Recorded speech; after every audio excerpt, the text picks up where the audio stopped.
आज बनाएंगे हम पोटैटो स्माइलीज़। इन्हें बनाना काफ़ी आसान है, तो चलिए इसे बनाना स्टार्ट करते हैं।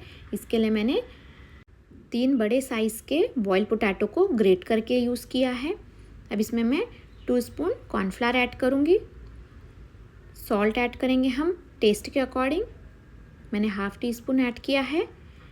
Half teaspoon red chilli flakes add करेंगे और half teaspoon oregano add करेंगे। ये बिल्कुल ऑप्शनल है, red chilli flakes and oregano. अब इनको अच्छे से मिक्स कर लेंगे और मिक्स करने के बाद में डो रेडी करेंगे। इसमें पानी ऐड करने की ज़रूरत नहीं है, ये डो ऐसे ही रेडी हो जाएगा।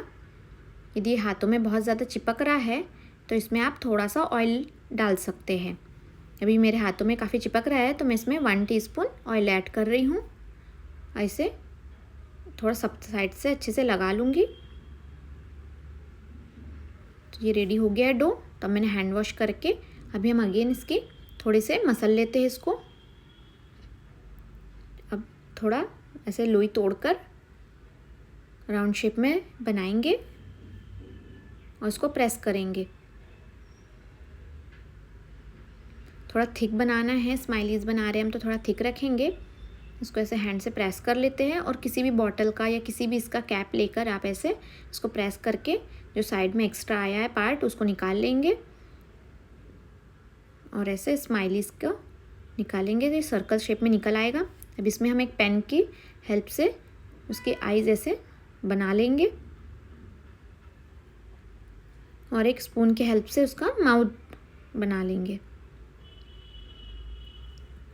तो ऐसे बन के रेडी हो गया है स्माइली। ऐसे मैं सारे स्माइलीज़ बना के रेडी कर लेती हूँ अभी। अब इनको हम फ्राई करेंगे।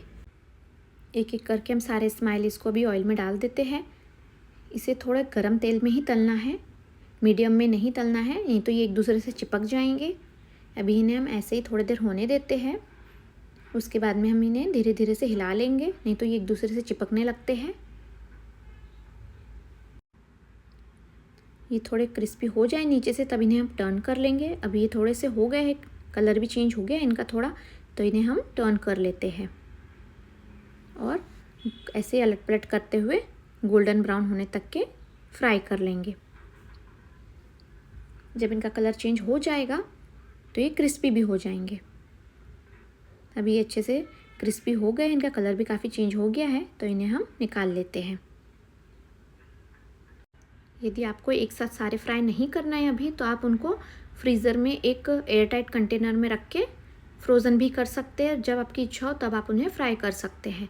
तो इन्हें अब हम साइड कर लेते हैं और प्लेटिंग कर लेते हैं। रेसिपी पसंद आई हो तो मेरे चैनल को सब्सक्राइब कीजिए, रेसिपी को लाइक और शेयर कीजिए। कमेंट में ज़रूर बताइए आपको रेसिपी कैसे लगी।